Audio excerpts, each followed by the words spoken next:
She was building a shelter with broken boards. Her dead husband's brother stood watching. Late autumn, Wyoming Territory, 1879. The wind cut sharp through the cottonwood, carrying with it the dry rustle of yellow leaves and the scent of early frost. Dust curled off the prairie floor like ghosts, with nowhere left to go. The sun hung low in a slate-gray sky, half veiled behind northern clouds that promised more than just cold. It was the kind of wind that whispered warnings if a man knew how to listen. Jonas Calder sat horseback on a rise above the valley, a dark figure against the pale sweep of land. His coat flapped gently in the breeze, hat brim tugged low to shade eyes that had seen too much and spoken too little. 8 months gone. 8 months of drifting saloons and freight jobs, hoping distance would ease the weight. It had not.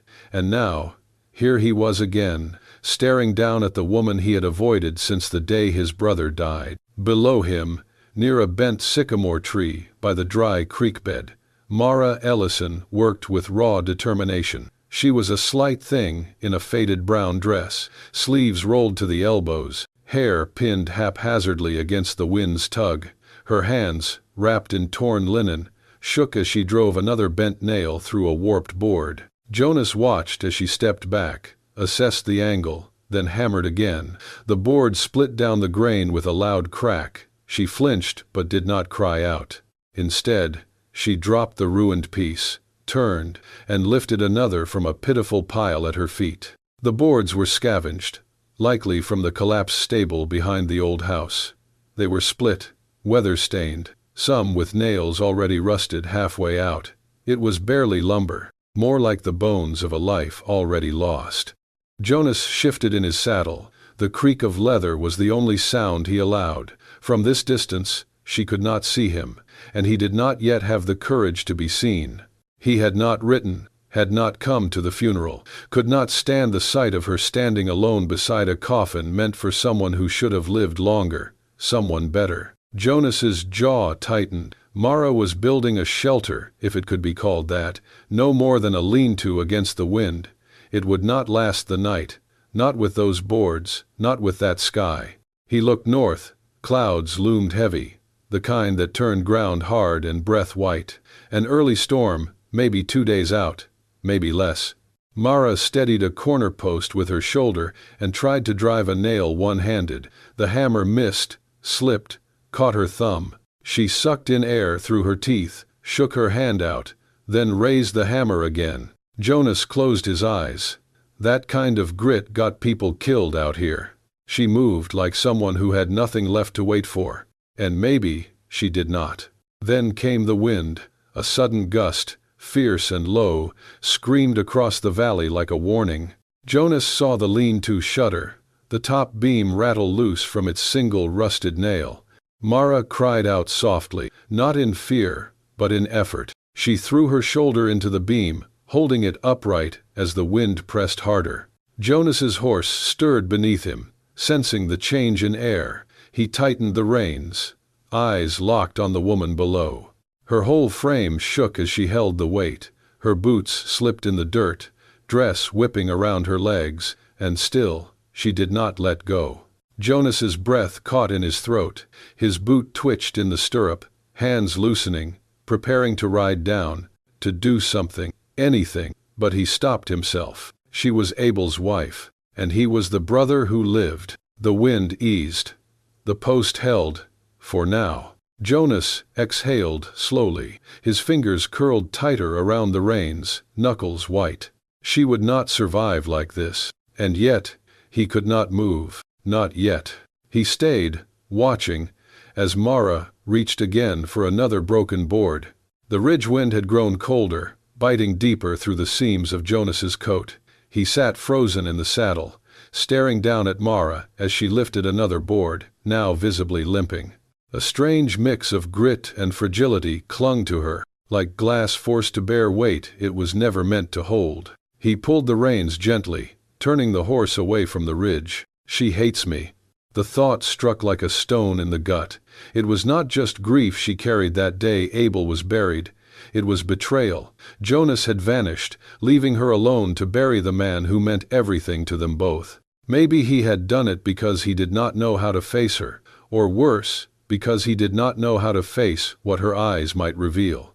He rode slowly down the backside of the ridge, taking the long path through the cottonwoods, avoiding being seen. The wind chased dead leaves around his horse's hooves. Abel had always known what to say, always stepped in when guilt ran hot between the brothers. "You're the stubborn one," he once told Jonas. "But you got a conscience deep as the canyon. Don't let it drown you." Jonas had ignored that advice more times than he could count, until the day the canyon nearly took them both. He had not meant for the rocks to shift. It was supposed to be a shortcut. Abel followed because he trusted him. And Jonas had lived. Abel had not. The last thing Abel ever said, voice hoarse beneath the weight of crushed ribs, still rang inside Jonas's mind. "If I don't make it, don't let Mara be alone." Jonas swallowed hard as the ranch came into view, what remained of the Calder homestead, abandoned since spring. The house had sagged under neglect, porch half collapsed, but the barn still stood, a shell of their youth. He tied his horse near the rail fence and stepped inside, boots echoing in the emptiness. The storage loft still held what Abel had stockpiled the winter before: boards, good ones, pine planks, seasoned and straight, a canvas tarp, thick and weatherproof, a proper hammer, a tin of oiled nails. Jonas touched each item like it was sacred. Then he saw it, folded atop a crate of saddle blankets, a dark green woolen shawl, simple, warm, and well-loved. Abel had given it to Mara during their first winter together. She used to wear it when the nights dropped below freezing. Jonas reached for it, then stopped. His hand hovered, trembling. "It's not mine to give." But she was out there in the cold, dying by inches. Pride would not keep her warm. Regret would not build shelter. He took it. Packing the gear onto his horse took time. Each item tied with care, each knot checked. When the sun broke briefly through the clouds, Jonas mounted and turned back toward the ridge. By the time he returned, the light was fading fast. The lean-to was still standing, barely. Smoke curled from a small fire pit, but Mara was not near it. She was crouched beside the wall, pressing her full weight into the frame. One of the braces had failed. Her shoulder dug into the corner joint, arms trembling as she tried to hammer a board across the gap. Her hair had come loose, whipping across her face. She looked like someone barely holding on. She did not hear him approach. Jonas stepped down from the saddle. The boards creaked beneath her elbow. The wall shifted. He dropped the reins and ran. The collapse happened in a blink. The beam gave way with a groan. The whole side of the shelter tilted. Mara cried out, but there was no time to think. Jonas reached her just as the top brace split. He threw himself between her and the falling lumber, shoulder first, taking the brunt of the impact as the weight knocked them both to the ground. Dust rose. Boards clattered around them. Mara gasped, trying to push herself up. Jonas gritted his teeth against the pain and forced the debris off with one arm. She blinked, dazed, then froze as she realized who lay next to her. Jonas met her eyes, breath shallow. "You should not be alone out here," he said. Her expression shifted, shock, fury, and something unreadable. But she did not speak. Not yet.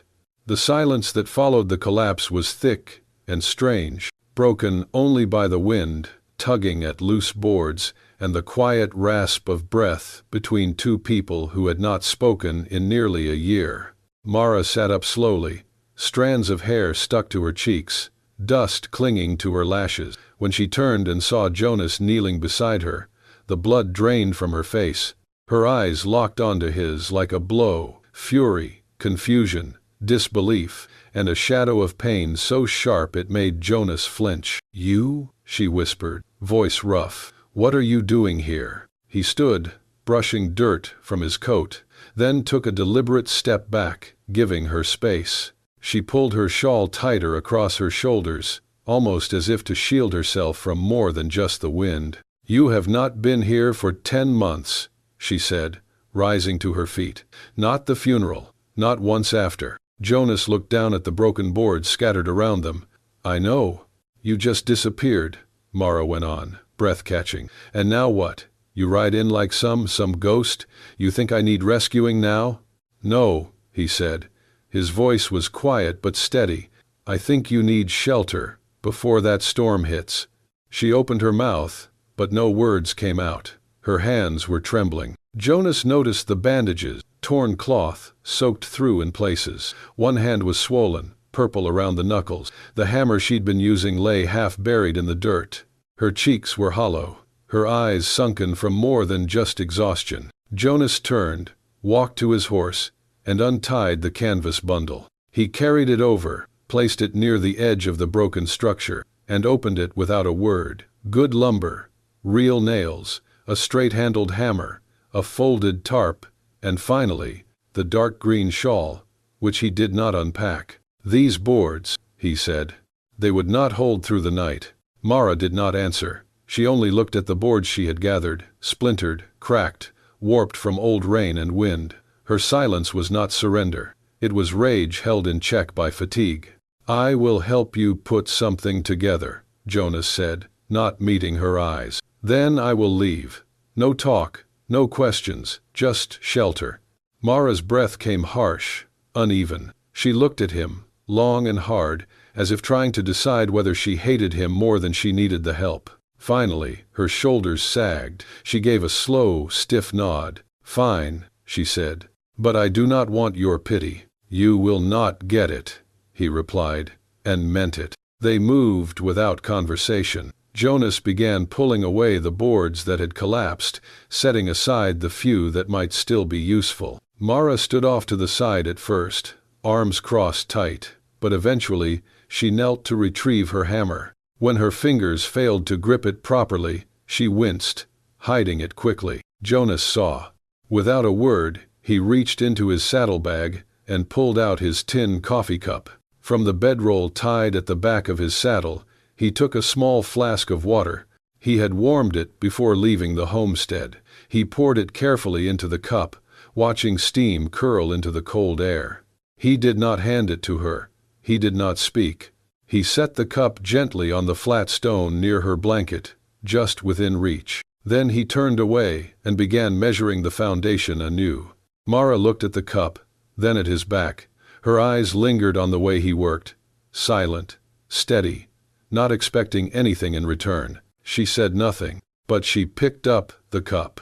Jonas planted the first post with a firm stomp of his boot, pressing it deep into the dirt as the sun slid lower in the sky. The air was colder now, clouds thickening along the horizon like bruises. He measured the angle with his hands, checked the slope of the ground, then glanced over at Mara. You want the frame to lean a little, enough to carry the wind over, not catch it like a sail. Mara, arms crossed, stood watching. She had accepted the cup of warm water, but not much else. Here, he said, holding out a length of twine. Tie this around the beam before you hammer. Keeps it from shifting when the wind hits again. She took it without a word, crouching beside the other post. Her fingers were stiff, but she moved with surprising surety. Fast learner, careful grip, almost familiar. Just like Abel. Jonas swallowed against the tightness in his throat. They worked in silence for a while. The only sounds were the scrape of wood, the dull thud of hammer on nail, and the low whine of wind teasing through brittle grass. At one point, Mara looked up from where she braced a corner and asked, "Why did you come back?" Jonas paused mid-swing. The question sat between them like a blade. He adjusted the nail before answering. "I saw the storm coming. That's not what I asked." He sighed. "I guess. It just felt wrong not to." "That's not an answer either." He set the hammer down, jaw clenched. For a long moment, he said nothing. Then, low and rough, "Abel died, saving me." Mara stiffened. "We were riding south of Eagle Ridge. Shortcut I insisted on. Loose shale. I was ahead when the slope gave out. He pulled me up before it took him." She didn't speak. The hammer in her hand didn't move. "I should have waited. Should have listened," he told me. "If he didn't make it, to look after you." Her eyes flashed. "And you thought building me a lean-to would even the score?" "No," he said quietly, but I couldn't sit up on that ridge and watch you freeze. She stepped toward him, voice low and cold. I never asked you to carry his guilt. I never needed your redemption. I know. Then why are you here? Jonas looked at her, really looked. Dirt on her cheek, dried blood on her knuckles, fire in her eyes. Because Abel would have been here, and I couldn't keep pretending I'm not part of what he left behind. Mara opened her mouth, but the wind interrupted her. A sudden gust roared down the valley, kicking up dust and jerking the half-built structure like a toy. Jonas reacted first, grabbing the main post as it began to tip. "Hold the corner!" he shouted. Mara darted to the opposite side, dropping to her knees, throwing her weight into the frame. Her hair whipped across her face. The tarp flapped wildly, threatening to tear free. Together, they held the shelter through the worst of it. Jonas's boots dug into the earth, hands locked around the beam. Mara leaned into the corner joint, teeth clenched. And then, stillness. The wind died as quickly as it had come, retreating like a predator circling for another strike. They breathed hard, shoulders rising and falling in sync. "You all right?" Jonas asked. Mara nodded, brushing her hair back. "I have held up worse." He allowed a faint smile. "I believe that." He turned toward the pile of lumber, but one board was gone. "Damn it," he muttered, scanning the ground. A plank, one of the good ones, had caught the wind and was tumbling down the incline toward the dry wash. Without thinking, he sprinted after it. Jonas! Too late. His boot hit loose gravel, and suddenly he was falling. His body twisted mid-air, then slammed onto the slope, rolling twice before crashing into a clump of brush. "Jonas!" Mara screamed, her voice cracking. She dropped the hammer, feet skidding down the incline, hands clawing at the earth for balance. He was on his side, dazed but alive, arm curled around his ribs. Mara fell to her knees beside him, grabbing his shoulders. "Are you hurt?" He coughed. Mostly pride. She let out a shaky breath, gripping his coat. "You idiot." He looked up at her, wind still in his ears, dirt in his mouth. "You called my name," he murmured. Mara blinked, realization dawning, and she didn't deny it. The fire crackled low as dusk settled over the valley. The sky had turned a deep, bruised blue, and the wind had finally quieted. Mara knelt beside Jonas near the rebuilt frame of the shelter, a strip of cloth in her hands and a crease between her brows. "You should have let me fall," Jonas muttered, wincing as she dabbed the scrape on his temple. "Then I'd be out here alone again," she said softly. He didn't argue. The fall hadn't broken anything, just a bruised side, scraped elbow, and a cut above his eye, but Mara tended to it with the same care she once used for Abel's calloused hands. She worked in silence, biting her lip, steady even as her fingers trembled. Jonas sat still. It had been a long time since someone had touched him without suspicion or fear. She looked at him differently, not with forgiveness, not yet, but something honest. He could live with that. When she finished binding his arm, she sat back on her heels. Neither of them spoke for a while. Then Jonas said, "I was afraid to see you again." Mara turned to the fire but said nothing. "I wasn't afraid of you," he continued. "I was afraid of what you'd see in me." She glanced at him, waiting. "I blamed myself," he said. "Still do. I pushed for that shortcut. I was too stubborn to listen. Abel saved me because he always did. And he swallowed. I thought if I saw you, I'd see that blame in your eyes. Hear in your voice what I've told myself every day since." Mara stared into the flames. "I wasn't at the funeral," he added. "Not because I didn't care. Because I couldn't carry the weight of it." The tarp above them rustled as the wind stirred again. Then Mara's voice came, low and hoarse. "I blamed myself too." Jonas looked at her. She didn't meet his gaze. "We argued that morning. Foolish things. I told him he was reckless, that he always followed you into trouble." He laughed, said, "You needed someone watching your back." She wrapped her arms around herself. "I should have stopped him. Should have been kinder. I should have known it was the last time." Her eyes filled, and the tears came, not loud or broken, but deep and quiet, like something long withheld. "I thought maybe he'd have stayed," she whispered, "if I hadn't been so angry." Jonas reached into the canvas bundle beside him. He pulled out the green woolen shawl, still faintly scented of cedar and smoke. He held it out. Mara stared, hands frozen, her lips parted. "That was his," she said. Jonas nodded. "He kept it in the barn. Always said you needed it more." Mara took it slowly, reverently, then pulled it to her chest. Her hands shook again, but this time, from something else. Jonas looked away. After a while, she rose and folded the shawl carefully across a crate. Then she turned to him. "We should finish before the light's gone." He nodded. Together, they lifted a beam into place. Jonas held it steady while Mara drove in nails with even strikes. When she passed him a brace, their fingers brushed, but neither pulled away. The rhythm came naturally now, measured, wordless, almost peaceful. For the first time, they worked not as two people haunted by what they'd lost, but as two souls beginning to carry it forward. Not forgiveness, but something like grace. The final beam was nearly in place when the sound of hooves cracked through the still afternoon. Jonas straightened first, turning toward the trail that ran along the ridge above. Mara followed his gaze, her hands lowering the hammer slowly as dust stirred in the distance. 3 men rode into view, familiar figures from town. Clyde Stoddard, the leather-skinned hunter who traded pelts and gossip in equal measure. Willis Tapp, a wiry horse trader with a permanent sneer. And behind them, Hank Mercer, who managed the town's stock pens and always found a way to know everyone's business. They slowed as they approached, curiosity sharpening into something meaner when they saw who was below.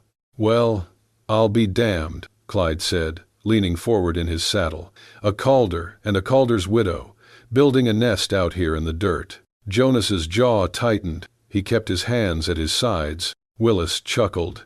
"Guess grief don't last as long as it used to." Hank spat into the grass. "No preacher, no paperwork, just hammer and tarp, real cozy arrangement." Jonas took one slow step forward, voice level. "You've said your piece." "Just stating what folks will say anyway," Clyde replied, grinning. "You think people won't talk, seeing you two playing house where the man's own brother used to stand?" Mara stood frozen behind the shelter's half-finished frame. The words hit like stones, and though she didn't flinch, her grip on the hammer faltered.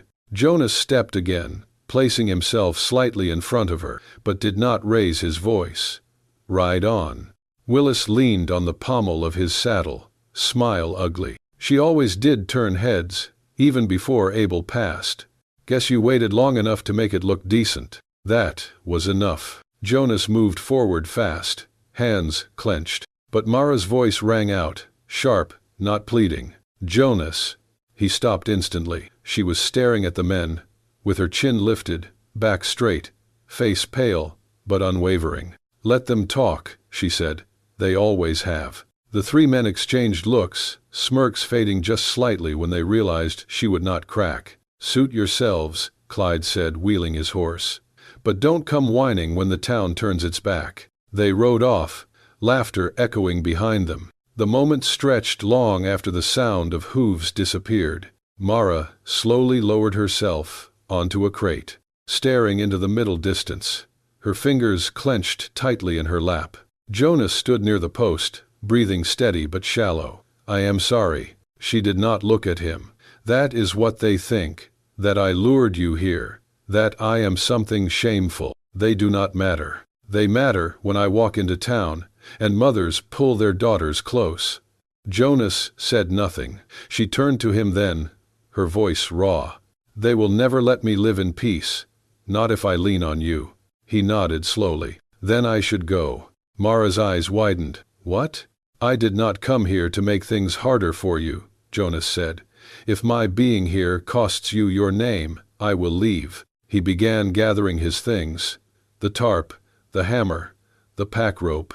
Then, her hand caught his coat sleeve. "Please," she whispered, voice trembling, "do not leave before the storm." Jonas froze. It was the first time she had asked him to stay, the first crack in the armor she had worn since Abel's death. It was not accusation in her eyes anymore, but fear, weariness, a flicker of something he could not name. The clouds were thickening again. The wind had picked up, cold and restless. Jonas nodded. "I will stay until morning." She let go of his coat, stepping back with a small, almost imperceptible sigh. "I will sleep under the frame," he added, "near the fire. You will have the tarp and the lee side." She did not argue, just turned away and resumed tying the final brace of the shelter, as if the words had not passed between them. He slept that night, with his back to the fire, boots still on, rifle beside him, not out of threat, but habit. The wind howled against the boards, but for the first time in many nights, Mara slept behind a wall that did not shake. And Jonas, kept awake by wind and thought, did not regret staying. The storm came just after midnight. It arrived not with a whisper, but with a roar, sudden and violent, as though the prairie itself had risen to remind them how small they truly were. The wind howled through the valley, bending the cottonwoods. The shelter groaned under the strain, boards creaking, nails screaming, thunder cracked like cannon fire, and rain followed in icy sheets, needling through every seam. Jonas braced himself against the weakest side of the structure, arms spread, boots buried in the mud. Each gust slammed into him. His coat was soaked, hair plastered to his forehead, legs numb from the cold. Behind him, near the center beam, Mara held the lantern high, shielding it with her shawl. The flame guttered, but it cast a dim, flickering light, just enough for Jonas to see. "You need to move," he shouted. "I can't," she called. "If the light goes out, then stay low, but stay safe." The tarp snapped like a whip. A loose board clattered near Jonas's shoulder, missing by inches. He ducked, pressed harder into the frame, shoulder against the post. It held, for now, but the wind was gaining. Then came the worst gust yet, screaming and sharp. It caught Mara's skirt. She stumbled, arms flailing, the lantern jerking sideways. "Mara!" Jonas turned just in time to see her fall. He lunged, catching her at the waist, as a board tore free from above, and spun toward them like a blade. He pulled her close, turned his back, and took the hit across his shoulder and arm. The board cracked and dropped into the mud. They collapsed in the corner of the shelter. Jonas grunted, clutching his arm. The lantern was out. Rain hammered the tarp. Wind keened through the frame. But for a moment, everything else vanished. Mara was in his arms, cold, breath shallow, trembling. He held her tighter, not from need, from instinct, and she didn't pull away. There was no fear in her grip, no hesitation, only something raw and human. She looked up, face streaked with rain and dirt. "Jonas." "I've got you," he said, voice hoarse. She nodded, then caught sight of his hand. "Your arm." He looked down. Blood ran from his wrist, the cut deep and jagged. "Oh God," she whispered, "you're bleeding." "It's fine." "It's not." Her voice cracked. "Jonas." He blinked at the sound of her saying his name, the way it caught in her throat. She tore a strip from her shawl and bound his hand, knotting it tightly. "You should have let me fall," she murmured. But her hands said the opposite. The wind eased near dawn. Rain faded to drizzle. The worst had passed. They sat side by side in the mud, leaning against the shelter they had built together. The fire was long dead. Their breath hung in white clouds. The world had quieted. Jonas stared ahead. Then, barely above a whisper, he said, "Abel asked me to protect you." Mara turned slightly. "But now, I'm not here because of him," Jonas said. "I'm here because I want to be." He didn't look at her, but her hand found his, and rested there. Light, steady. Jonas closed his eyes. The weight in his chest shifted, not gone, but no longer unbearable. They didn't speak again that morning, but they stayed, together. Morning came slow and quiet. the way it always does after a storm. The sky had cleared to a soft, pale gray, streaked with early gold, and the wind, once fierce and punishing, now moved gently through the grass like a long exhale. Mara stepped out from beneath the shelter, boots squelching in damp earth. Her shawl clung to her shoulders, dark with dew, but her posture was different, upright, still, but not tense. Not today. The structure stood. 4 walls, a sloped roof, reinforced corners. The frame groaned softly but held true, even after everything the night had hurled at it. She raised her hand and touched one of the beams, fingers sliding over the clean edge. Solid, straight, no splinters. These weren't the warped, broken planks she had started with. These were boards that belonged to something lasting. Jonas joined her a moment later, stepping out with a slight limp and his arm still bound in the torn fabric she had tied. His face was lined with fatigue, but there was a quiet strength in his eyes. They stood together, shoulder to shoulder, gazing at what they had built. "You did good work," Jonas said, his voice rough with sleep and something deeper. "So did you," Mara replied. He looked at her then, not with pity, not with apology, but with a kind of honest respect, the kind a man gives a person who has earned it. "I will never try to be Abel," Jonas said softly. "I cannot be him, and I will not pretend." Mara said nothing, but her expression remained open. "I just want to help you live," he continued, "and if it is something you want, help you build something new, something real." Mara was quiet for a long breath. Then she looked back at the shelter, her fingers still resting on the beam. "Then, let's start," she said, her voice steady, with good wood. Jonas's eyes flickered, and something in his chest eased. He slowly removed one glove, fingers stiff from cold. Then, without speaking, he reached down and took her hand in his. It was not a dramatic gesture. No kiss, no declaration. Just a hand, worn and rough, reaching for another, and Mara, with no hesitation this time, folded her fingers into his. They stood like that in the morning light, 2 people once broken by loss, now standing beside something they had built together, not just a shelter, but a symbol, a beginning. The boards creaked gently in the breeze, but the structure held firm, like a promise, like a vow not yet spoken but deeply understood. Jonas looked out over the prairie stretching wide beyond them. There would be talk, there would be storms yet to come, but today, here, they had weathered one together. That was enough. For now. Beside him, Mara didn't speak, but she didn't let go either, and that, too, was enough. Out on the windswept prairie, Mara and Jonas didn't just survive the storm, they found the strength to begin again. If this story touched your heart, leave a like and hit subscribe to join us for more unforgettable tales of love, loss, and redemption on the American frontier. At Wild West Love Stories, we bring you cinematic romance where every heartbeat echoes across the open land. New stories every week, raw, emotional, and true to the spirit of the West. Subscribe now, where bullets missed, but hearts didn't.